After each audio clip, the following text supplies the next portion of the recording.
안녕하세요, 하루코인입니다. 이번 영상은 빗썸 거래소의 개인 지갑 금지에 대한 영상입니다. 국내 거래소에 대한 내용과 그에 대한 대책 및 개인 생각을 말씀드리겠습니다. 우선 빗썸 공지사항을 같이 보시고 뉴스 두 개를 보여드리겠습니다. 뉴스를 통해 힌트를 얻으시는 분들도 계실 테고 앞으로의 대책 및 활용 방안에 대해 고민해 보셨으면 좋겠습니다. 빗썸에 공지사항이 두 개가 있는데 처음 공지에는 코인 주소를 등록하고 심사받는 방법에 대해 나와 있습니다. 누가 봐도 탈중앙화된 가상화폐를 중앙화시켜서 통제하겠다, 이런 내용입니다. 개인 지갑이나 코인의 주소는 익명성과 투명성이 생명입니다. 투명성은 당연히 트랜잭션을 보게 될 경우 그 주소를 가지고 있는 익명의 사람이 어디서 어떠한 입금과 출금을 진행하는지 파악할 수 있기 때문에 정말 투명하게 거래를 할 수밖에 없는 구조입니다. 익명성은 코인의 주소는 무한대로 생성이 가능하고 그 주소를 사용하는 이를 누구인지 찾을 수 없습니다. 주민등록증으로 본인이 이 주소의 주인입니다 하고 중앙화시켜서 관리하겠다는 것이 빗썸의 입장입니다. 물론 빗썸 이용자 이탈이 눈에 뻔히 보이겠지만 NH 농협의 압박 때문이라고 합니다. 이건 후반부의 개인 생각으로 말씀드려 보겠습니다. 두 번째 공지에서 달라진 점은 개인 지갑 주소를 대면 상담으로 가능하게 했는데 아예 원천적으로 개인 지갑과의 거래는 못한다고 변경했습니다. 이제 빗썸에서 다이렉트로 메타마스크, 카이카스 등 개인 지갑으로의 전송은 불가능합니다. 빗썸 공지사항은 하단에 링크로 달아두겠습니다. 첫 번째 뉴스 기사를 보시면 빗썸은 27일부터 개인 지갑을 차단한다고 되어 있습니다. 이러저러한 이유 때문인데 간단하게 설명하면 NH 농협 꼰대들이 시대에 뒤떨어지는 정책을 통해 탈중앙화된 코인을 통제하고 싶다 정도로 이해하시면 됩니다. 허락하는 거래소는 국내 거래소는 업비트, 코인원, 코빗, 오박스고 해외 거래소는 바이낸스 US, 크라켄 US, 비트스탬프, 블록체인.com, 바이비트는 풀어주겠다, 이 정도로 보시면 됩니다. 두 번째 뉴스 기사를 보시면 첫 번째 기사 내용과 비슷한 내용이지만 기자가 그래도 코인에 관심도가 있는 분이 작성한 것으로 추정됩니다. 왜냐하면 메타마스크를 비롯한 개인 지갑이 디파이 서비스와 NFT 플랫폼에서 사용하는 걸 정확하게 이해하고 계십니다. 사용자들의 불만이 커지는 상황이라 생각하시고요. 빗썸을 통해서 디파이를 못쓰게 하니까 사용자층이 줄어들고 망해라 라는 다 같은 마음인 코인러들의 입장을 대변해주고 있습니다. 여기서 코인러 기자님과 저와 여러분들이 똑같은 생각을 하는 부분이 나오는데, 빗썸에서 코인을 사서 디파이 서비스를 이용하고자 할 경우 해외 거래소 지갑으로 보낸 뒤 이를 개인 지갑으로 보내는 이중 절차를 거쳐야 한다고 나와 있습니다. 이중 절차를 거치면 블록체인상 가스비를 2번 내야 한다. 이 같은 불편을 겪을 바엔 개인 지갑 출금이 가능한 다른 거래소를 이용할 것이란 예측이 지배적이다. 사용자 이탈이 예상되는 대목이다. 저는 무슨 말인지 이해가 단번에 되는데 결국의 해결 방안은 해외 거래소의 사용법을 알아야 한다는 게 결론입니다. NH 농협 꼰대분들의 압박 때문에 빗썸이 총대를 맸다면 그 다음 타자는 코인원일 테고, 정부까지 압박을 가세한다면 사이즈와 눈치를 봐서 업비트까지 확대되는 게 가능성이 없는 얘기는 아닙니다. 개인적인 생각과 음모론을 조금 보태자면 농협 꼰대들과 정부에서는 자금의 이동과 출처를 명백하게 알고 싶어 할 수밖에 없습니다. 그건 당연히 이해합니다. 정부는 세금으로 운영이 되고 세금을 거둘 수 있을지 없을지에 대해 민감하게 반응하는 건 당연한 상식입니다. 여기에 더해 보이스피싱이나 해킹 등으로부터 피해자를 보호해야 된다는 변명도 할 수 있습니다.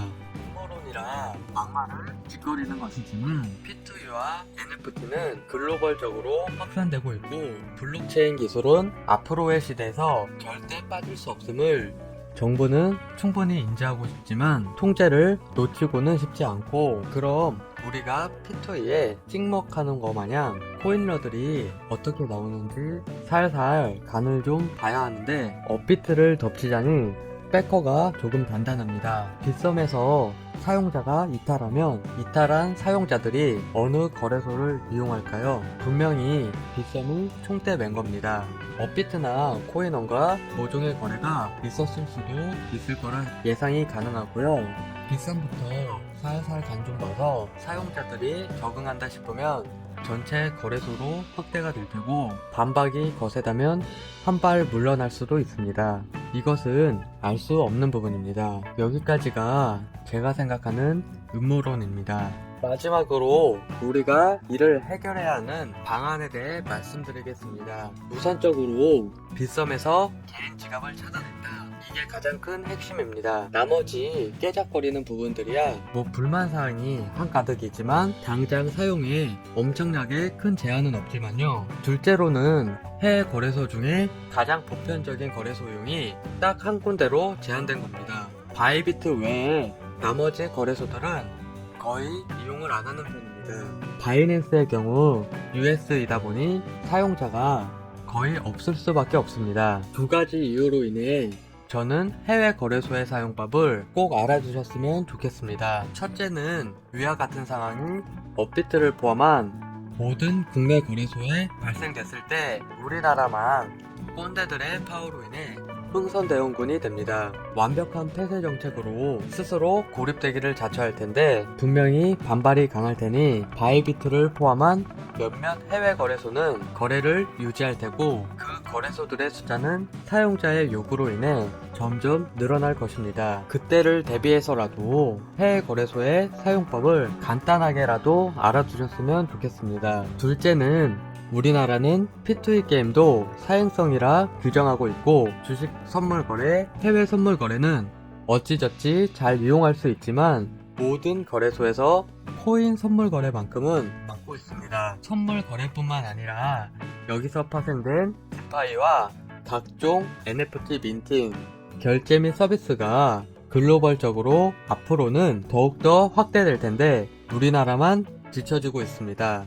결국 나중에 이게 글로벌적으로 뛰어들어야겠다 하고 남들이 전부 다 파이를 먹고 있을 때 뒤늦게 뛰어들 텐데, 그때 뛰어들 거라면 지금부터 배워두시길 추천드립니다. 제 영상들을 보시면 업비트에서 코인을 구입해서 해외 거래소 개인 지갑으로 전송하는 부분들을 저는 대부분의 영상에서 보여드렸습니다. 굳이 코인 선물 거래가 아니더라도 현재 디파이와 NFT를 이용하기 위해선 해외 거래소의 이용은 거의 필수적입니다. 영어가 부담스러우시다면 한국어가 지원되는 MEXC 거래소를 통해 조금이라도 익혀두시면 차후 영어로 된 거래소를 접하시더라도 익숙함이 느껴지실 겁니다. 거래소 플랫폼이야 대부분 거기서 거기니까요. 특히나 빗썸이 바이낸스 미국, 크라켄 미국 등과 더불어서 바이비트를 리스트에 올렸기 때문에 해외 거래소 중에 한국어를 지원하는 MEXC 거래소를 사용하시다가 익숙해지신다면 바이비트 거래소도 약간이나마 사용하시는 법을 익히시기를 추천드립니다. 하단에 최근에 사용한 MEXC 거래소 사용 영상에 대해 링크를 달아두겠습니다. 첫째로 MEXC의 MX 코인을 활용한 코인 이자 농사 전략과, 둘째로 코인을 개인 지갑으로 보내서 활용하는 코인 스왑 코인 구입 영상, 이렇게 두 개의 링크를 달아두겠습니다. 이를 통해 해외 거래소의 사용법을 한국어로 익숙해지셨으면 좋겠습니다. 바이비트에 대해서는 선물 거래 외에는 최근에 올린 영상은 없지만 MEXC 거래소에 익숙해지신다면 크게 어려운 점은 없습니다. 최근 영상 중에 업비트에서 제공하는 리플 에어드랍을 리스크 없이 받기 위한 전략 영상이 있습니다. 이 링크를 달아두겠습니다. 시간이 남는다면 MEXC 거래소와 바이비트의 사용 방법과 이자 전략에 대해 상세하게 영상으로 담아보겠습니다. 두 군데 전부 저는 인플루언서이기 때문에 수수료 최대 할인 혜택과 각종 프로모션 참여가 가능합니다. 단, 저는 추천인과 관련된 혜택을 전혀 받을 수 없고 대신 거래 관련 일정 부분 수수료 혜택만 받을 수 있습니다. 이를 참조하셔서 조금이라도 수수료를 아끼셨으면 좋겠습니다. 이번 영상은 여기서 마치도록 하겠습니다. 구독과 좋아요 부탁드리고 알림 설정까지 해주시면 좋습니다. 영상을 시청해주셔서 고맙습니다.